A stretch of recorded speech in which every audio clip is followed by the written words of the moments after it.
இயேசு கிறிஸ்துவின் இனிய நாமத்தினாலே இந்த மாலை வேளையில பைபிள் ஸ்டடிக்கு வந்திருக்கிறவங்க யாவரையும் நான் வாழ்த்தி வரவேற்கிறேன். ஆமென், அல்லேலூயா. நம்முடைய தேவன் பேசும் தெய்வம். ஆமென். எத்தனை பேர் இதை விசுவாசிக்கிறீங்க? அல்லேலூயா. பரிசுத்த வேதாகமத்தின் எழுத்துக்கள் ஒவ்வொன்றும் தேவனால் பேசப்பட்ட வார்த்தைகள். நம்முடைய இருதயத்தில் இந்த வார்த்தைகள் ஆழமாய் பதியும்படியாய், நம்முடைய வாழ்க்கையை ஆசீர்வதிக்கும்படியான வார்த்தைகளை தேவன் நமக்கு எழுதி கொடுத்திருக்கின்றார். அல்லேலூயா. கடந்த நாட்களில் நாம் வேதாகமத்தின் உண்மைகளை, சத்தியங்களை நாம் கற்றுக்கொண்டு வருகிறோம். பரிசுத்த வேதாகமம் எப்படிப்பட்டது, பரிசுத்த வேதாகமத்தில் இருக்கிற வெளிப்பாடுகள் எப்படிப்பட்டது, அது மாத்திரம் இல்லாமல் யூனிக்னஸ், தனிச்சிறப்புகள், வேதாகமத்தின் தனிச்சிறப்புகள் என்ன, இப்படி நிறைய காரியங்களை நாம் தியானித்து வந்திருக்கிறோம். அல்லேலூயா. இந்த மாலை வேளையில் நான் உங்களோடு கூட trustworthiness of the Bible அல்லது trustworthiness of the word of God, வேதாகமத்தின் நம்பகத்தன்மை, வேதாகமம் எந்த அளவிற்கு நம்பிக்கைக்குரியது என்பதை குறித்து நான் உங்களோடு கூட கொஞ்ச நேரம் நான் பகிர்ந்து கொள்ள ஆசைப்படுகிறேன். அல்லேலூயா. எத்தனை பேர் கர்த்தருடைய வேதம் நம்பிக்கைக்குரியது, அதை முழுவதும் நம்பலாம் அப்படின்னு நினைக்கிறீங்க? ஆமென், அல்லேலூயா. கர்த்தருடைய வேதத்தை நம்ப முடியுமா? ஆமென், அல்லேலூயா. சரி, வேதத்தில் நாம் வாசிக்கும் போது முதல் காரியத்தை நான் உங்களோடு கூட நான் சொல்ல விரும்புகிறேன். த இன்ஃபாலிபிலிட்டி ஆஃப் த பைபிள். முதல் காரியம், த இன்ஃபாலிபிலிட்டி ஆஃப் த பைபிள். வேதாகமம் ஒரு நாளும் கைவிடுகிறதில்லை. அல்லேலூயா. அது நிலையானதாக இருக்கின்றது. அதை யாராலும் என்ன செய்ய முடியாதுன்னா அசைக்க முடியாது, அழிக்க முடியாது. அல்லேலூயா. வேதாகமம் அழிக்க முடியாத உறுதியான அஸ்திபாரம் உடையது. வேதத்தில் எடுத்து வாசித்து பாருங்கள். யோவான் எழுதின சுவிசேஷம் 10ஆம் அதிகாரம் 35ஆம் வசனம். தேவ வசனத்தை பெற்றுக்கொண்டவர்களை தேவர்கள் என்று அவர் சொல்லி இருக்க, வேத வாக்கியமும் தவறாததாய் இருக்க, வேத வாக்கியம் தவறாததாய் இருக்க, தேவனுடைய வார்த்தை என்ன செய்வது? Scripture cannot be broken. அங்கே ஆங்கிலத்தில் ரொம்ப அழகாக கொடுக்கப்பட்டிருக்கிறது. Scripture cannot be broken. இன்னும் சொல்லணும் அப்படின்னு கேட்டால், கர்த்தருடைய வார்த்தையை ஆண்டவராகிய இயேசு கிறிஸ்து மிக அழகான ஒரு ஓமையை கொண்டு கர்த்தருடைய வார்த்தையை குறித்து சொல்லியிருக்கிறார். எத்தனை பேருக்கு அந்த ஓமை தெரியும்? வேதத்தில் நாம் வாசிக்கிறோம், ஆண்டவர் கர்த்தருடைய வார்த்தையை பற்றி சொல்லும் போது மத்தேயு 7:24 வசனத்தை வாசியுங்கள். ஆகையால் நான் சொல்லி இந்த வார்த்தைகளை கேட்டு இவைகளின்படி செய்கிறவன் எவனோ அவனை கன்மலையின் மேல் தன் வீட்டை கட்டின புத்தியுள்ள மனுஷனுக்கு ஒப்பிடுவேன். அவனை கன்மலையின் மேல் தன் வீட்டை கட்டின புத்தியுள்ள மனுஷனுக்கு ஒப்பிடுவேன். தொடர்ந்து வாசியுங்கள். பெருமழை சொரிந்து பெருவெள்ளம் வந்து காற்று அடித்து வீட்டின் மேல் மோதியும் அது விழவில்லை. ஏனென்றால் கன்மலையின் மேல் அஸ்திபாரம் போடப்பட்டிருந்தது. founded upon a rock. கர்த்தருடைய வேதாகமம் ஒரு உறுதியான கன்மலையை போன்றது. அல்லேலூயா, அல்லேலூயா. ஏசாயா 55:11 நமக்கு எல்லாருக்கும் நன்றாக தெரியும். வேதம் சொல்லுகிறது, மாறியும் உறைந்த மழையும் வானத்திலிருந்து இறங்கி வந்து அது திரும்ப வானத்துக்கு போறதுக்கு முன்னாடி என்ன செய்யுமா? அனுப்பின காரியம் ஆகும்படி என்ன செய்கிறது? வாய்க்கிறது. அதே போல கர்த்தருடைய வார்த்தையும் என்ன செய்கிறது? வாசிங்க. என் வாயிலிருந்து புறப்படும் வசனமும் இருக்கும். அது வெறுமையாய் என்னிடத்திற்கு திரும்பாமல் அது நான் விரும்புகிறதை செய்து நான் அதை அனுப்பின காரியம் ஆகும்படி வாய்க்கும். அல்லேலூயா. எத்தனை பேர் அதை விசுவாசிக்கிறீங்க? ஆமென். மத்தேயு 5ஆம் அதிகாரம் 17-18 வசனங்களை நீங்கள் வாசிக்கும் போது ஆண்டவராகிய இயேசு கிறிஸ்து அந்த இடத்துல ரொம்ப தெளிவாய் சொல்லுகிறார். 17 வாசிங்க. நியாய பிரமாணத்தை ஆனாலும் தீர்க்க தரிசனங்களை ஆனாலும் அழிக்கிறதற்கு வந்தேன் என்று எண்ணிக்கொள்ளாதேயுங்கள். அழிக்கிறதற்கு அல்ல நிறைவேற்றுகிறதற்கே வந்தேன். வானமும் பூமியும் ஒழிந்து போனாலும் நியாய பிரமாணத்தில் உள்ளதெல்லாம் நிறைவேறும் அளவும் ஒரு எழுத்தாகிலும் ஒரு எழுத்தின் உறுப்பாகிலும் ஒழிந்து போகாது என்று மெய்யாகவே உங்களுக்கு சொல்லுகிறேன். அல்லேலூயா. இங்கே ரொம்ப அழகா சொல்லப்பட்டிருக்கிறது. இங்கிலீஷ்ல பார்த்தீங்கன்னா one jot or one tittle shall in no wise pass. இங்கிலீஷ்ல இப்படி இருக்குது. இன்னொரு டிரான்ஸ்லேஷன்ல எப்படி இருக்குது? even an iota cannot be taken from the word of God. அயோட்டானா ஐக்கு மேல வைக்கிற புள்ளி, நம்ம ஐ போடும்போது பார்த்தீங்கன்னா ஸ்மால் ஐ போடும்போது மேலே என்ன செய்வோம், ஒரு புள்ளி வைப்போம். அந்த புள்ளிக்கு பேர் அயோட்டா. அது கிரீக் லாங்குவேஜில் இருக்கிற அயோட்டா. கிரீக் லாங்குவேஜில் இந்த வேதாமம் எழுதப்பட்ட அந்த கிரேக்க மொழியில் அந்த அயோட்டாவுக்கு நிறைய மீனிங் உண்டு. அந்த புள்ளி போயிடுச்சுன்னா அந்த மீனிங் என்ன செஞ்சிடும், மாறிடும். ஆண்டவர் சொல்றாரு, ஒரு அயோட்டா கூட என்ன செய்யாது, அழிந்து போகாது. அல்லேலூயா. அப்போ கர்த்தருடைய வார்த்தை மிகவும் உறுதியான ஒன்றாக இருக்கின்றது. அல்லேலூயா. அதே போல மத்தேயு எழுதின சுவிசேஷத்தில் நாம் 15ஆம் அதிகாரம் 3-6 வரை வாசிக்கும் போது ஆண்டவராகிய இயேசு கிறிஸ்து இங்கே மிக தெளிவாய் சொல்லுகிறார். அவர்களுக்கு அவர் பிரதியுத்தரமாக நீங்கள் உங்கள் பாரம்பரியத்தினாலே தேவனுடைய கற்பனையை ஏன் மீறி நடக்கிறீர்கள்? உன் தகப்பனையும் உன் தாயையும் கனம் பண்ணுவாயாக என்றும் தகப்பனையாவது தாயையாவது நிந்திக்கிறவன் கொல்லப்பட வேண்டும் என்றும் தேவன் கற்பித்திருக்கிறாரே. நீங்களோ எவனாகிலும் தகப்பனையாவது தாயையாவது நோக்கி உனக்கு நான் செய்யத்தக்க உதவி ஏது உண்டோ அதை கவனிங்க. இங்க ஆண்டவர் இயேசு கிறிஸ்து சொல்றாரு, கர்த்தருடைய வார்த்தையை நீங்க என்ன செய்றீங்க, மாற்றலான்னு முயற்சி பண்றீங்க. ஆனா அதனால உங்களுக்கு என்ன வரும், சாபம் வரும். அல்லேலூயா. ஒரு மனிதன் இங்கே ஆண்டவராகிய இயேசு கிறிஸ்து வாழ்ந்த காலத்துல தகப்பனையாவது தாயையாவது ஒழுங்கா பராமரிக்காம கனம் பண்ணாத ஒரு மனிதன் என்ன செய்யப்பட வேண்டும், கொல்லப்பட வேண்டும் என்று வேதத்தில் எழுதப்பட்டிருக்கிறது. ஆமென். அல்லேலூயா. நியாயப்பிரமாணத்தின்படி தகப்பனையும் தாயையும் கனம் பண்ணாதவனை என்ன செய்யணுமா, கொன்னணும் அப்படின்னு இருக்கு பழைய ஏற்பாட்டு காலத்தில். இப்போ இல்லை, பழைய ஏற்பாட்டு காலத்தில். அப்போ ஆண்டவர் சொல்றாரு, அப்படி சொல்லி இருக்கிறத நீங்க என்ன செஞ்சிருக்கிறீங்க, எப்படி மாத்தி இருக்கிறாங்களா, காணிக்கை கொடுத்தா போதும் அப்படின்னு இருக்காங்க. நீங்க வசனத்தை வாசிங்க. நீங்களோ எவனாகிலும் தகப்பனையாவது தாயாவது நோக்கி உனக்கு நான் செய்யத்தக்க உதவி ஏது உண்டோ அதை காணிக்கையாக கொடுக்கிறேன் என்று சொல்லி தன் தகப்பனையாவது தன் தாயையாவது கனம் பண்ணாமற் போனாலும் அவனுடைய கடமை தீர்ந்தது என்று போதித்து. இங்க ஆசாரியர்களை பத்தி சொல்றாரு, நீங்க என்ன செய்றீங்க, காணிக்கை கொடுத்தா போதும், உங்க தகப்பனுக்கும் தாய்க்கும் கொடுக்க வேண்டிய பணத்தை கொடுத்துட்டா போதும், கனம் கொடுக்காட்டி பரவாயில்லன்னு என்ன செய்றீங்க, மாற்றி சொல்றீங்களே அப்படின்னு சொல்லி அங்கே என்ன செய்கிறாருன்னு கேட்டிங்கன்னா, ஆண்டவர் அவர்கள்கிட்ட பார்த்தீங்கன்னா கடிந்து கொள்ளுகிறார். ஆண்டவர் சொல்றாரு, நீங்கள் பாரம்பரியத்தினாலே தேவனுடைய கற்பனையை அவமாக்கி வருகிறீர்கள். அல்லேலூயா. தேவன் தம்முடைய வார்த்தை குறித்து பக்தி வைராக்கியம் உள்ளவராக இருக்கிறார். ஆமென். அவர் பேசின வார்த்தையை அவங்க தப்பா பேசுறாங்கன்னு அவர் சொல்றாரு, நீங்க பாரம்பரியத்தினால என் வார்த்தை என்ன செய்யறீங்க, அவமாக்கு இருக்கிறீர்கள். அல்லேலூயா. அப்போ தேவன் தம்முடைய வார்த்தையின் மேலே வைராக்கியம் உள்ளவராக இருக்கிறார். ஆண்டவராகிய இயேசு கிறிஸ்து மத்தேயு 4ஆம் அதிகாரத்தில் பிசாசை ஜெயித்த போது பார்த்தீங்கன்னா 4ஆம் அதிகாரம் 4ஆம் வசனத்தில் எப்படியே சொல்லுகிறார், மனுஷன் பிரதியுத்தரமாக மனுஷன் அப்பத்தினாலே மாத்திரமல்ல அவனுடைய வாயிலிருந்து புறப்படுகிற ஒவ்வொரு வார்த்தையினாலும் பிழைப்பான் என்று எழுதி இருக்கிறதே என்று. அல்லேலூயா. அப்போ தேவனுடைய வாயிலிருந்து புறப்படுகிற ஒவ்வொரு வார்த்தையும் நம்மை சஸ்டைன் பண்ணத்தக்கதாய் நிலைத்திருக்கிற ஒரு வார்த்தையாய் இருக்கிறது. ஆமென். அல்லேலூயா. The word of God is infallible. கர்த்தருடைய வார்த்தை அழிக்க முடியாத அஸ்திபாரம் உடையதாய் இருக்கிறது. அல்லேலூயா. அல்லேலூயா. உறுதியானது, நிரந்தரமானது. It is confirmed. அதை என்ன செய்ய முடியாது, நம்மளால மாற்ற முடியாது. It cannot be broken. அதை என்ன செய்ய முடியாது, உடைக்க முடியாது. அதோட அர்த்தம் அதுதான். கர்த்தருடைய வார்த்தையை நான் என்ன செய்ய முடியாது, மாற்ற முடியாது. அது மாற்ற முடியாத உறுதியான அஸ்திபாரம் உடையதாக இருக்கிறது. அல்லேலூயா. அல்லேலூயா. ரெண்டாவது, கர்த்தருடைய வார்த்தை எப்படிப்பட்டதாக இருக்கிறது என்பதை நான் உங்களுக்கு சொல்ல விரும்புகிறேன். The word of God is indestructible. கர்த்தருடைய வார்த்தை அழிக்க முடியாது. எடுத்து வாசித்து பாருங்கள். மத்தேயு 5ஆம் அதிகாரத்தில் நாம் வாசிக்கிறோம். ஆண்டவர் சொல்றாரு, do not think that I came to destroy the law.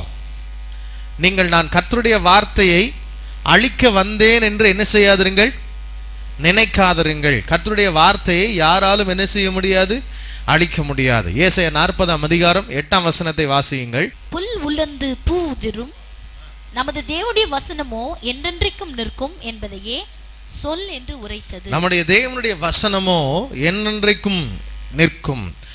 The word of our God stands forever. கர்த்தருடைய வார்த்தை என்ன செய்கிறதாம், என்றென்றைக்கும் நிற்கும். சொல்லுங்க, கர்த்தருடைய வார்த்தை எப்படிப்பட்டது, சத்தமா சொல்லுங்க. அதை ஒருவராலும் என்ன செய்ய முடியாது, அழிக்க முடியாது. அது என்றென்றைக்கும் என்ன செய்யும், நிற்கும். அது மாத்திரம் அல்ல, சங்கீதம் 119:89 வசனத்தை வாசிப்பீர்கள் என்றால், அவருடைய வேதம் வான மண்டலங்களில் என்ன செய்கிறதாம், நிலைத்திருக்கிறது. வாசிங்க பாப்போம். உமது வசனம் வசனம் என்றென்றைக்கும் வானங்களில் நிலைத்திருக்கிறது. உம்முடைய வசனம் வானங்களில் என்ன செய்கிறதா? நிலைத்திருக்கிறது. It cannot be moved. எத்தனை பேர் விசுவாசிக்கிறீங்க கர்த்தருடைய வார்த்தை இந்த உலகம் முழுவதும் பிரவாகித்திருக்கிறது என்று சொல்லி? ஆமென். கர்த்தர் பேசின ஒவ்வொரு வார்த்தைகளும், இன்னும் சொல்ல போனா இந்த பூமியை உருவாக்குறதுக்கு அவர் யூஸ் பண்ணதே என்னதுதான்? தம்முடைய வார்த்தையை தான் தேவன் பயன்படுத்தினார். வார்த்தையினாலே நாம் காண்கிற வானங்களும் பூமியும், இன்றைக்கு நாம் பார்க்கிற எல்லாம் அவருடைய வார்த்தையினாலே உருவாக்கப்பட்டது. அல்லேலூயா. ஆண்டவர் சொல்றார், வானமும் பூமியும் ஒளிந்து போனாலும் என் வார்த்தைகள் என்ன செய்வதில்லை? ஒளிந்து போவதில்லை. அல்லேலூயா. என் தேவன் தம்முடைய வார்த்தையை அழிக்க முடியாத சக்தியாய் தேவன் வைத்திருக்கின்றார். இந்த உலகத்தில் நான் ஏற்கனவே எக்ஸாம்பிளுக்கு நிறைய நான் சொன்னேன். கடந்த நாட்களில் எத்தனையோ அரசர்கள் கர்த்தருடைய வார்த்தையை அழிக்கணும்னு என்ன செஞ்சாங்க? முயற்சி பண்ணாங்க. ஒரு அரசன்லாம் பார்த்தீங்கன்னா, நான் ஏற்கனவே சொன்னேன், கிபி 300 பார்த்தீங்கன்னா டயக்லிஷியன் என்று சொல்லக்கூடிய ராஜா யாரெல்லாம் கர்த்தருடைய வார்த்தையை வச்சிருக்கிறாங்களோ அவங்க எல்லாரையும் கொன்னுடணும், எல்லா பைபிளையும் என்ன செஞ்சிடணும்? எரிச்சிடணும் அப்படின்னு சொன்னாங்க. ஆனால் 25 வருடத்தில் அரசனே சொன்னான், 50 பைபிள் ஏன் சார்பாக என்ன செய்யணும்? எழுதணும். வேதத்தை யார் வேணாலும் எல்லாரும் வச்சுக்கலாம், எல்லாரும் அதை பயன்படுத்தணும், எல்லா இடத்துலையும் அதை பிரசங்கம் பண்ணுங்க. உலகம் முழுவதிலும் இருக்கிற தன்னுடைய சாம்ராஜ்யம் முழுவதிலும் எல்லாரும் கிறிஸ்தவத்தை கண்டிப்பாக ஃபாலோ பண்ணணும்னு ஸ்ட்ரிக்டாக என்ன செஞ்சா? ரூல்ஸ் போடுற அளவுக்கு தேவன் மாற்றினார். ஏன் தெரியுமா? கர்த்தருடைய வார்த்தை அழிக்க முடியாத சக்தி உள்ளதாக இருக்கிறது. அல்லேலூயா. இன்றைக்கு வரைக்கும் எத்தனையோ பேர் முயற்சி பண்ணியும் கர்த்தருடைய வார்த்தையை அழிக்க முடியவில்லை. வேதம் தெளிவாய் சொல்லுகிறது, அவர் வானங்களில் அதை என்ன செய்து வைத்திருக்கிறாரா? நிறுத்தி இருக்கிறார். அந்த வசனம் ரொம்ப அழகா சொல்லப்பட்டிருக்கிறது. Thy word is settled in heaven. அவருடைய வார்த்தை எங்க செட்டில் ஆயிருக்குதா? வானங்கள்ல என்ன செஞ்சிருக்குதா? நிலை நிறுத்தப்பட்டிருக்கிறது. ஆமென். அதோட ஒரிஜினலான அர்த்தம் என்னன்னு கேட்டா, அது அங்க நிலை நின்று கொண்டிருக்கிறதுனால அங்கிருந்து வர்றதுதான் இன்னைக்கு வர்ற மெசேஜஸ், வேவ்ஸ் எல்லாமே அந்த மேக்னெட்டிக் வேவ்ஸ்ல தான் என்ன செய்யுது? வருகிறது. நான் சொல்றேன், அந்த மேக்னெட்டிக் வேவ்ஸ்குள்ளார கர்த்தருடைய வார்த்தை இருக்கிறது. அல்லேலூயா. அவருடைய வல்லமை இருக்கிறது. அல்லேலூயா. சரி, மூன்றாவதாக கர்த்தருடைய வார்த்தை எப்படிப்பட்டது என்பதை நான் உங்களுக்கு சொல்ல விரும்புகிறேன். கர்த்தருடைய வார்த்தை ஒரு நாளும் பலவீனம் அடைந்து போகாது. சில பேர் நினைப்பாங்க, கர்த்தருடைய வார்த்தைக்கு அன்றைக்கு பலன் இருந்துச்சு, இன்னைக்கு பலன் இல்லை. நல்லா கவனிக்கணும். கர்த்தருடைய வார்த்தை உறுதியானது, நிலைத்திருக்கிறது, அதை அழிக்க முடியாது. நான் உறுதியானதுன்னு சொல்லும்போது it is very strong, infallible. ரெண்டாவது சொன்ன இன்டெஸ்ட்ரக்டபிள், அதை என்ன செய்ய முடியாது? அழிக்க முடியாது. மூன்றாவது, கர்த்தருடைய வார்த்தை இன்எக்ஸாஸ்டிபிள். இன்எக்ஸாஸ்டிபிள்னா, ஒரு நெருப்பு நான் இப்போ பற்ற வைக்கிறேன், உங்களில் எத்தனை பேரால் அதை அணைக்க முடியும்? நீங்கள் எல்லாரும் அணைக்கலாம். நான் பற்ற வச்சா நீங்கள் ஒரு நிமிஷத்தில் என்ன செஞ்சிருவீங்க? தண்ணி எடுத்துகிட்டு வந்து அணைக்கலாம், மண் எடுத்துகிட்டு வந்து அணைக்கலாம், இல்லாட்டி சில பேர் அந்த எக்ஸ்டிங்யூஷர் அதை வச்சு என்ன செய்யலாம்? அழுத்தினா பிஸ்ன்னு என்ன செஞ்சிடும்? போயிடும். நீங்கள் எத்தனையோ விதத்தில் அதை எக்ஸ்டிங்யூஷ் பண்ணலாம். ஆனால் கர்த்தருடைய வார்த்தையை உங்களால் என்ன செய்ய முடியாது? எக்ஸாஸ்ட் பண்ணவே முடியாது. அதோடைய அக்னியை உங்களால் என்ன செய்ய முடியாது? அணைக்க முடியாது.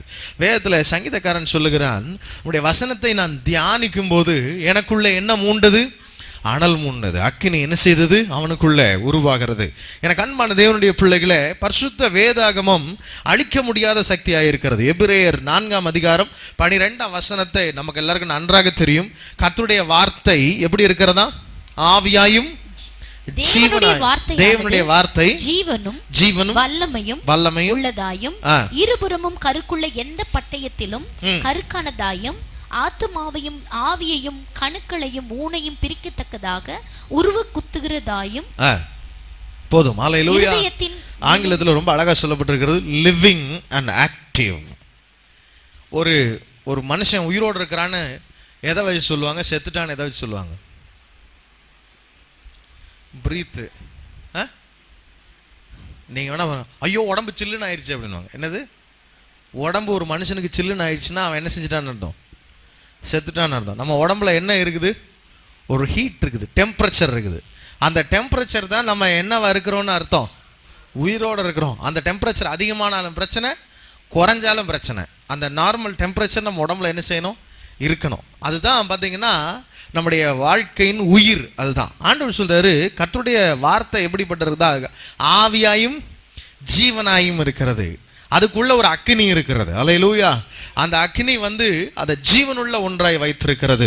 இந்த வார்த்தை எத்தனையோ பேருக்குள்ள ஜீவனாய் இன்றைக்கும் செத்து போகணும்னு நினைச்ச பலருடைய வாழ்க்கையில உயிரை கொடுத்தது கர்த்தருடைய வார்த்தை. அல்லேலூயா, அல்லேலூயா. பலருடைய வாழ்க்கையில ஒரே ஒரு வார்த்தை, நான் உன்னோடு கூட இருக்கிறேன், ஆமென், நான் உன்னை நேசிக்கிறேன். ஒரு வார்த்தை, ஆண்டவர் சொன்ன ஒரு வார்த்தையினால வாழ்ந்திருக்கிற பலர் உண்டு. இங்கேயும் நீங்களும் நானும் அந்த வார்த்தையினால் தான் வாழ்ந்து கொண்டிருக்கிறோம். அல்லேலூயா, அல்லேலூயா. நீங்க எடுத்து வாசிச்சு பாருங்க. எரேமியா 23:29 ஆண்டவருடைய வார்த்தை எப்படி இருக்குதா? அக்கினியை போல இருக்கிறதா. வாசிங்க பாப்போம். எரேமியா 23:29 வாசிங்க.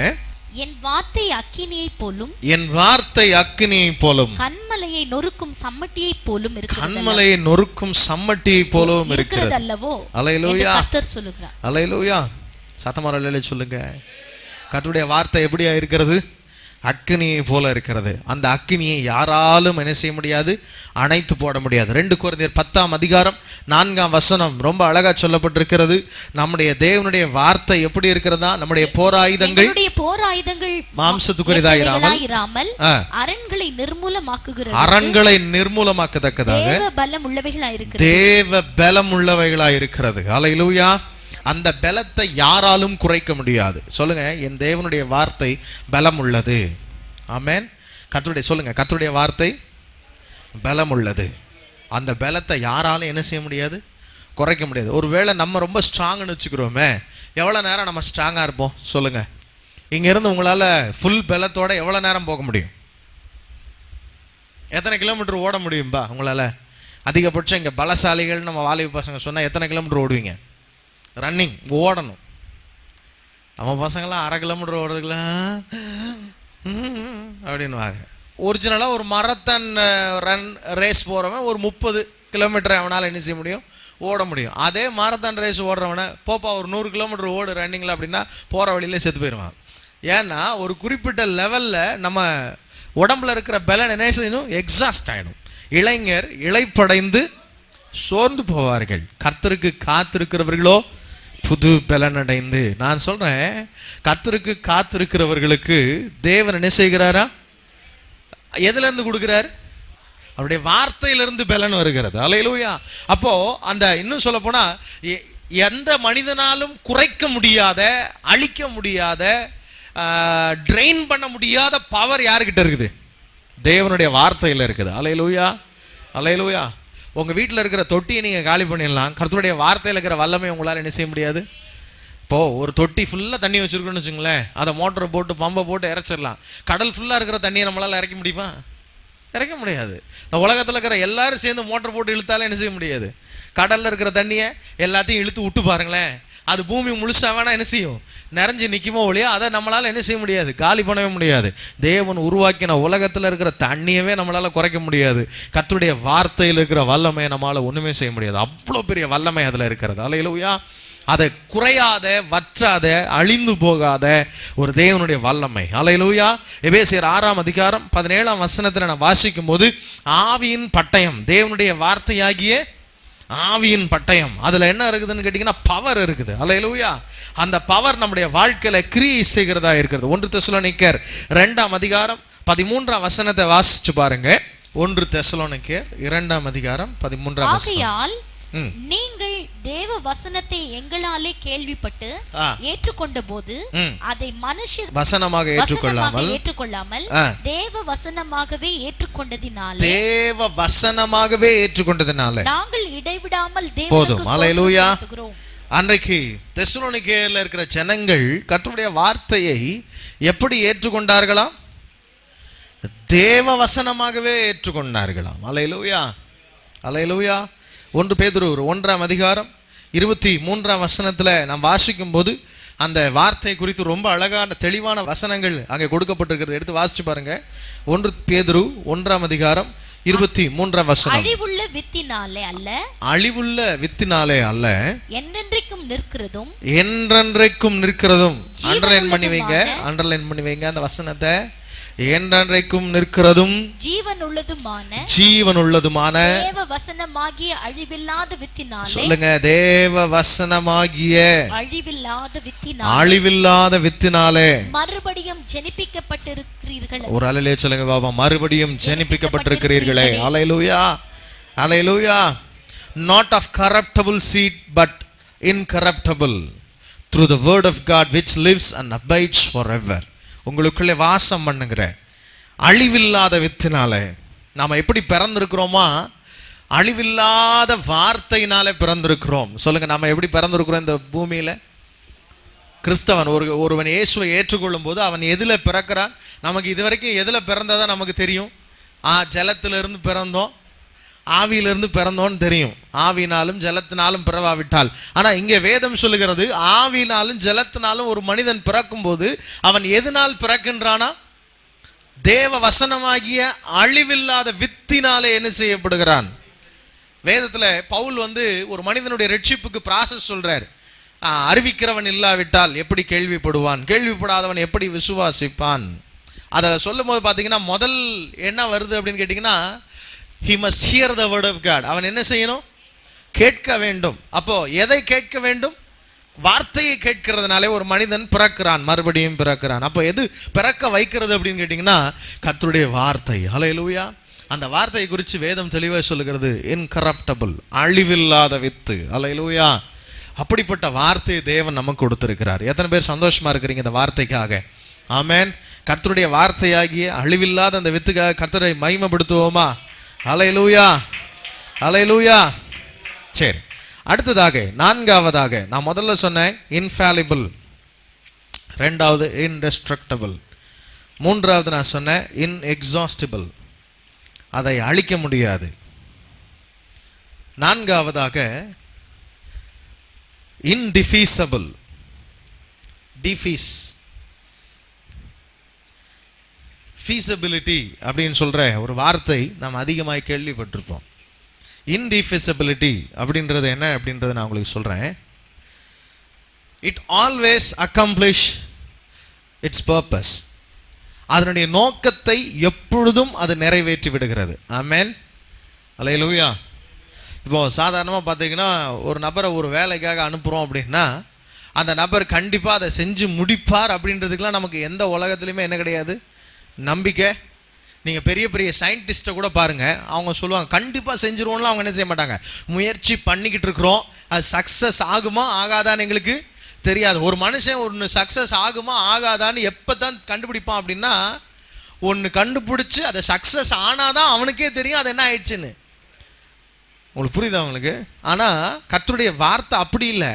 ஆண்டவர் சொல்றாரு, அனுப்பும் போதே சொல்றாரு, நான் அனுப்பின காரியம் ஆகும்படி. ஹல்லேலூயா. சொல்லுங்க, வார்த்தை வந்துட்டாலே போதும், சக்சஸ் வந்துருச்சு. ஆமென். எத்தனை பேர் இதை விசுவாசிக்கிறீங்க? ஹல்லேலூயா. நம்ம அதுக்கு தான் அடிக்கடி சொல்லுவேன், எதை வாங்குறியோ இல்லையோ கர்த்தருடைய வார்த்தை என்ன செஞ்சிரு? வாங்கிடு ஆண்டவர்கிட்ட இருந்து. ஆமென். அந்த வார்த்தையை வாங்கிட்டோம் அப்படின்னா எல்லாத்தையும் வாங்கிட்டோம்னு அர்த்தம். வார்த்தையை வாங்காதவன் எதுவுமே என்ன செய்யல. இந்த மாசம் வாக்குத்தத்தம் தேவன் நமக்கு கொடுத்தது என்ன? கர்த்தர் சொல்லியபடியே நிறைவேறும். ஆமென். கர்த்தரால் அவளுக்கு சொல்லப்பட்டது என்ன செய்யும்? சொல்லப்பட்டவைகள் நிறைவேறும் என்றாள். அப்போ கர்த்தரால் சொல்லப்பட்டது ஏன் நிறைவேறும் அப்படின்னு கேட்டீங்கன்னா, இன்டிஃபீசபிள், அது டிஃபீசபிள். அதை அவரால் என்ன செய்ய முடியும்? யாராலையும் என்ன செய்ய முடியாது? அழிக்க முடியாது. அந்த வார்த்தையினுடைய பவரை என்ன செய்ய முடியாது? யாராலும் மேற்கொள்ள முடியாது. It cannot be overcome, made void or ineffective. யாராலையும் அதை அழிக்க முடியாது, அதை மேற்கொள்ள முடியாது. இப்போ ஒரு மனிதன் இருக்கிறான் அப்படின்னு வச்சுங்களேன், முகமது அலி தெரியும், மைக் டைசன் தெரியும். இவங்கெல்லாம் பார்த்தீங்கன்னா ஒரு காலத்தில் எப்படிப்பட்டவங்க? யாராலையும் அவங்கள என்ன செய்ய முடியாது? ஜெயிக்க முடியாது அப்படின்றாலும் பல முறை என்ன செஞ்சவங்க. திடீர்னு பார்த்தீங்கன்னா ஒருத்தன் வருவான், ஒரு குறிப்பிட்ட வருடங்கள் கழித்து அவன் என்ன செஞ்சிருவான்? அவங்கள அடிச்சிருவான். அந்த ஒரு தடவை அவங்க தோத்துட்ட பிறகு அவங்க என்ன செய்ய மாட்டாங்க? மேக்சிமம் ரிங்க் என்ன செய்ய மாட்டாங்க, வரமாட்டாங்க. ஏன்னா ரொம்ப காலம் எப்படி இருந்தவங்க? பவர்ஃபுல்லாகவே இருந்தவங்க. உங்களுடைய பவர் இப்போ என்ன செஞ்சிருக்கு? அதுக்கப்புறமும் ஒரு குறிப்பிட்ட வயதிற்கு பின்பு எந்த வல்லமை உள்ள மனிதனுக்கும் வல்லமை என்ன செய்கிறது? குறைகிறது. மற்றவன் என்ன செய்கிறான்? மேற்கொள்ளுகிறான். ஆனால் கர்த்தருடைய வார்த்தைக்கு ஒரு காலத்திலும் வல்லமையும் குறைவதில்லை, யாராலும் அதை மேற்கொள்ள முடியாது. அல்லேலூயா, அல்லேலூயா. யாராலும் மேற்கொள்ள முடியாத வல்லமை உள்ளதுதான் தேவனுடைய வார்த்தை. அல்லேலூயா, அல்லேலூயா. அதனால தான் இங்க வேதம் தெளிவாய் சொல்லுகிறது. நம்ம ஏற்கனவே வாசிச்சோம் இல்லையா அந்த வசனம், அதை நான் மறுபடியும் நான் உங்களுக்கு சொல்ல விரும்புகிறேன். ஏசாயா 55:11 நம்ம ஏற்கனவே வாசித்தோம். அதுல ரொம்ப அழகா சொல்லப்பட்டிருக்கிறது, என்னுடைய வாயிலிருந்து புறப்படுகிற வார்த்தை எப்படி இருக்குமா? வெறுமையா என்னிடத்துல திரும்பாமல் நான் அனுப்பின காரியம் ஆகும்படி என்ன செய்யும்? வாய்க்கும். ஆங்கிலத்தில் ரொம்ப அழகா சொல்லப்பட்டிருக்கிறது, but will accomplish what I desire and achieve the purpose for which I sent it. நான் எதற்காக அனுப்பினேனோ அதை செய்து முடித்து வெற்றியாய் திரும்பி வரும். அந்த நோக்கத்தை என்ன செய்யுமா? செய்து நிறைவேற்றுமா. அல்லேலூயா. ஆங்கில வேதாகமத்தில் ரொம்ப அழகாக கொடுக்கப்படுது. அந்த 2வது பகுதியை வாசிச்சு பார்த்தீங்கன்னா, it shall not return unto me void, but it shall accomplish that which I please, and it shall prosper in the thing whereto I sent it. நான் வச்சிருக்கிற டிரான்ஸ்லேஷன்ல ரொம்ப அழகாக சொல்லப்படுகிறது, but will accomplish what I desire and achieve the purpose for which I sent it. நான் எதற்காக அனுப்பினேனோ அந்த வார்த்தையை நிறைவேற்றி முடிக்கும். ஆமென், அல்லேலூயா. உங்க வாழ்க்கையிலும் சொல்றேன், கர்த்தருடைய வார்த்தையை நம்ம பெற்றிருந்தோம் என்றால் அந்த வார்த்தை என் வாழ்க்கையில எதற்காய் அனுப்பப்பட்டதோ அந்த காரியத்தை, அந்த கிரியையை செய்து முடிக்கும். ஆமென். வார்த்தையை வாங்கினவங்க மாதிரி வாழணும். அல்லேலூயா. ஏன்னா அதன் மேல நம்முடைய விசுவாசத்தை வைக்கும் போது தான், அந்த விசுவாசம் தான் வேதம் சொல்லுகிறது, கர்த்தருடைய வார்த்தையை விசுவாசிக்கிறதுனாலே நமக்கு ஜெயம் உண்டு. ஆமென். ரோமர்ல பாத்தீங்கன்னா ரோமர் 4:21 நம்ம கடந்த நாட்களில் வாசித்தோம். அதுல என்னத்தை விசுவாசித்தான் ஆபிரகாம் என்று எழுதப்பட்டிருக்கிறது, தேவன் வாக்குத்தத்தம் பண்ணின தம்முடைய வார்த்தையை நிறைவேற்ற வல்லவராய் இருக்கிறார் என்று முழு நிச்சயமாய் நம்பி தேவனை மகிமைப்படுத்தி விசுவாசத்தில் வல்லவனானான். எதுல வல்லவனானான்? எதன் மேல விசுவாசம் வைத்தான்? அதுதான், அதாவது அந்த கர்த்தருடைய வார்த்தையை யாராலும் மேற்கொள்ள முடியாது, அதனுடைய வல்லமை குறையாது அப்படின்றது மேல அவனுக்கு ஒரு விசுவாசம் இருந்தது. அந்த விசுவாசத்தினால அவனுடைய வாழ்க்கையில அற்புதங்கள் நடந்தது. அல்லேலூயா, அல்லேலூயா. எத்தனை பேர் அதை விசுவாசிக்கிறீங்க? ரோமர் 9:21 வரைக்கும் வாசிக்கும் போது ரொம்ப அழகா சொல்லப்பட்டிருக்கிறது. வாசிங்க பாப்போம். மிதியிட்ட ஒரே களிமண்ணாலே குயவன் ஒரு பாத்திரத்தை கனமான காரியத்துக்கும் ஒரு பாத்திரத்தை கனவீனமான காரியத்திற்கும் பண்ணுகிறதற்கு மண்ணின் மேல் அவனுக்கு அதிகாரம் இல்லையோ? தேவன் தமது கோபத்தை காண்பிக்கவும் தமது வல்லமையை தெரிவிக்கவும் தாம் மகிமைக்காக எத்தனமாக்கின கிருபா பாத்திரங்கள் மேல். இங்கே 2 ஜனங்களை குறித்து சொல்லப்பட்டிருக்கிறது. ஒருவன் கர்த்தருடைய வார்த்தையை ஏற்றுக்கொள்கிறான், ஒருவன் என்ன செய்யவில்லை? ஏற்றுக்கொள்ளவில்லை. அங்க பாத்தீங்கன்னா அப்படி ஏற்றுக்கொள்ளாத ஒரு நபரை குறித்து அங்க சொல்லப்பட்டிருக்கிறது. ஒருத்தர் மேல கிருபையை வைக்கிறாராம், ஒருத்தர் மேல என்னதை வைக்கிறாராம்? கோபத்தை வைக்கிறார். இங்க வேதம் சொல்லுகிறது, தேவன் தமது கோபத்தை காண்பிக்கவும் தமது வல்லமையை தெரிவிக்கவும் தாம் மகிமைக்காக எத்தனமாக்கின கிருபா பாத்திரங்கள் மேல் தம்முடைய மகிமையின் ஐஸ்வர்யத்தை தெரியப்படுத்தவும் சித்தவுமாய் அழிவுக்கு எத்தனமாக்கப்பட்ட கோபாக்கனை பாத்திரங்கள் மேல் மிகவும் நீடிய சாந்தத்தோட பொறுமை உள்ளவராய் இருந்தார். ஆனால் உனக்கு என்ன? அல்லேலூயா. இங்கே யூதர்களை குறித்தும் புறஜாதிகளை குறித்தும் சொல்லப்பட்ட வார்த்தை நிறைவேறுகிறதை குறித்து அப்போஸ்தலனாகிய பவுல் சொல்லுகிறார். அங்கே சொல்லுகிறாரு, அவன் மேல தேவனுடைய கோபம் இருந்தாலும் அவன் மேலேயும் தேவன் எப்படி இருக்கிறாரா? கிருபையா இருக்கிறார். ஏன் கிருபையா இருக்கிறார்? எழுதப்பட்ட வார்த்தை. அந்த அதிகாரத்தை நீங்க ஃபுல்லா வாசிச்சு பார்த்தீங்கன்னா இன்னும் யூதர்கள் மேல ஏன் பொறுமையா இருக்கிறார்? அவங்க தேவனை நிந்தித்து தேவனுக்கு விரோதமாய் செய்தும் எழுதப்பட்ட வார்த்தை. அல்லேலூயா. ஏற்கனவே எழுதப்பட்ட வார்த்தையில அவங்க மேல கிருபையா இருப்பேன், 1000 தலைமுறை வரைக்கும் உனக்கு என்ன செய்வேன்? இரக்கம் பாராட்டுவேன். யாருக்கு சொல்லிட்டார்? தாவீதுக்கு என்ன செய்து விட்டார்? வாக்குத்தத்தம் பண்ணி இருந்தார். அல்லேலூயா. இப்பொழுதும் அந்த வாக்குத்தத்தத்தை நினைவு கூறுகிறதுனால அவர்கள் மேல எப்படி இருக்கிறார்? கிருபையா இருக்கிறார். அப்போ பவுல் சொல்லுகிறாரு, கர்த்தருடைய வார்த்தை அது நிச்சயமா என்ன செய்யும்? நிறைவேறும். அல்லேலூயா. அதனுடைய நோக்கத்தை யாராலும் இன்எஃபெக்டிவா மாற்ற முடியாது. அல்லேலூயா. சரி, 5வதாக நான் உங்களுக்கு சொல்ல விரும்புகிற ஒரு காரியம், கடைசியாக நாம் தியானிக்க போகிற ஒரு காரியம் என்ன அப்படின்னு கேட்டீங்கன்னா, இன்னரன்சி ஆஃப் த பைபிள். கர்த்தருடைய வார்த்தையின் பிழையற்ற தன்மை. இன்னரன்சி, இன்னரன்சி, INERRANCY, இன்னரன்சி. எர் அப்படின்னா தவறு, பிழை. இன்எர் அப்படின்னா பிழையற்ற. கர்த்தருடைய வார்த்தை பிழையற்றதா இருக்கிறது. நீங்கள் வேதாமத்தை எடுத்து வாசித்து பார்ப்பீர்கள் என்றால் தேவன் ஒரு நாளும் என்ன செய்வதில்லை, தவறு செய்ததில்லை. எபிரேயர் 6:18 வாசியுங்கள். நமக்கு முன் வைக்கப்பட்ட நம்பிக்கையை பற்றி கொள்ளும்படி அடைக்கலமாய் ஓடி வந்த நமக்கு 2 மாறாத விசேஷங்களினால் நிறைந்த ஆறுதல் உண்டாகும்படிக்கு எவ்வளவேனும் பொய்யுரையாத தேவன் அப்படி என்ன செய்தார், அப்படி செய்தார். அல்லேலூயா. அந்த ஆங்கிலத்தில் அழகா சொல்லப்படும் 2 immutable things. எப்படிப்பட்ட காரியமா? 2 மாறாத விசேஷங்கள். அல்லேலூயா. அது மாத்திரம் இல்லாம அங்க சொல்லப்பட்டிருக்கிறது, God cannot lie. ஆண்டவரால் என்ன செய்ய முடியாது, பொய் சொல்ல முடியாது. அப்போ தேவனுடைய வார்த்தையில் இருக்கிற ஒவ்வொரு காரியமும் உண்மை, பிழையற்றது. ஆமென். அல்லேலூயா. அப்படிப்பட்ட பிழையற்ற வார்த்தைகளை தான் தேவன் நம்ம இடத்துல கொடுத்திருக்கிறார். தீத்து 1:3 வாசிங்க.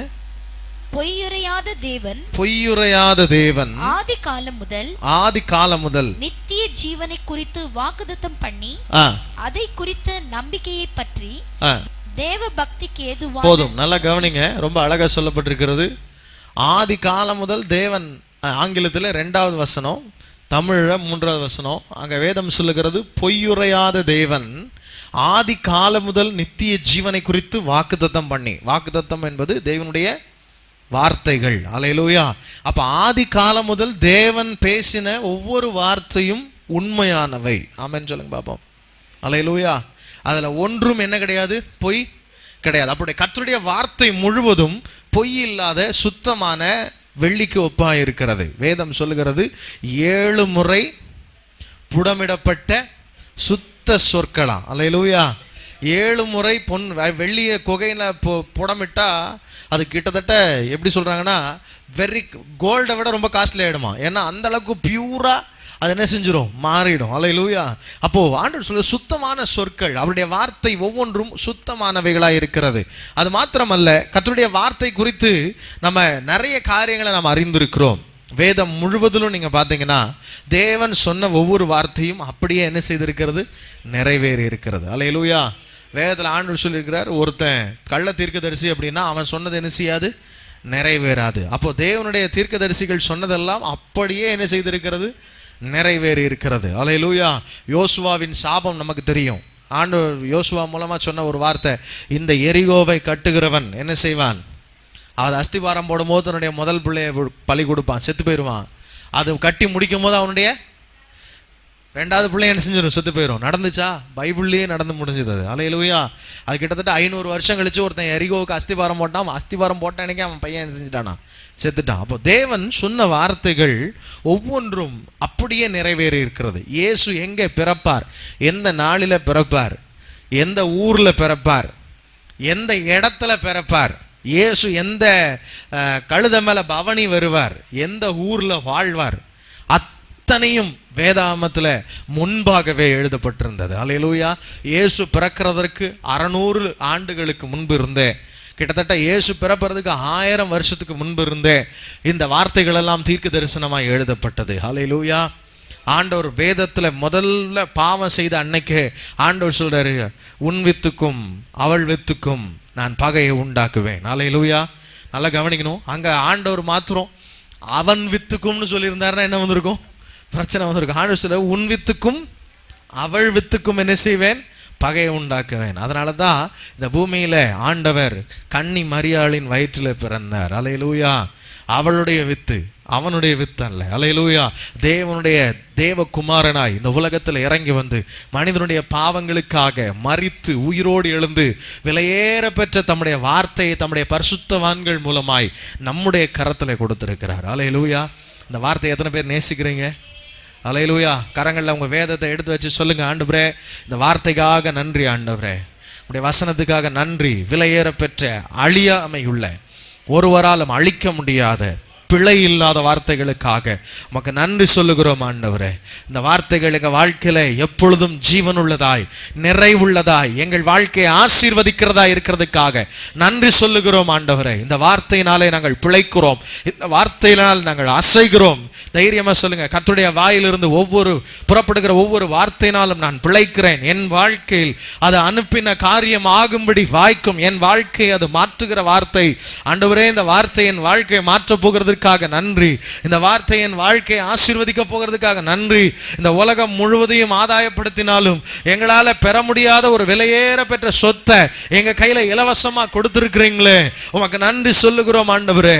உமக்கு நன்றி சொல்லுகிறோம் ஆண்டவரே. இந்த வார்த்தை எங்கள் பிள்ளைகள் ஒவ்வொருடைய வாழ்க்கையிலும் கிரியை செய்வதாக, அந்த வார்த்தையில் இருக்கிற வல்லமை ஸ்திரத்தன்மை எங்க பிள்ளைகளுடைய வாழ்க்கையில உண்டாவதாக ஆண்டவரே. அப்பா, இதை ஒருவராலும் மேற்கொள்ள முடியாது. இந்த வார்த்தையை பெற்ற உம்முடைய பிள்ளைகளையும் ஒருவராலும் மேற்கொள்ள முடியாது ஆண்டவரே. உனக்கு விரோதமாய் உருவாக்கப்படும் எந்த ஆயுதமும் வாய்க்காதே போகும். உனக்கு விரோதமாய் நியாயத்தில் எழும்பும் எந்த நாவையும் நீ குற்றப்படுத்துவாய் என்று சொன்னீங்களே. இந்த வார்த்தைக்காக நன்றி சொல்லுகிறோம். இங்க வந்திருக்கிற நம்முடைய பிள்ளைகள் ஒவ்வொருவரையும் ஆசீர்வதிப்பீராக. இயேசு கிறிஸ்துவின் ஈடு இணையற்ற நாமத்தில் ஜெபிக்கிறோம் எங்கள் நல்ல பிதாவே. ஆமென், ஆமென்.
என் இதய துடிப்பு நீ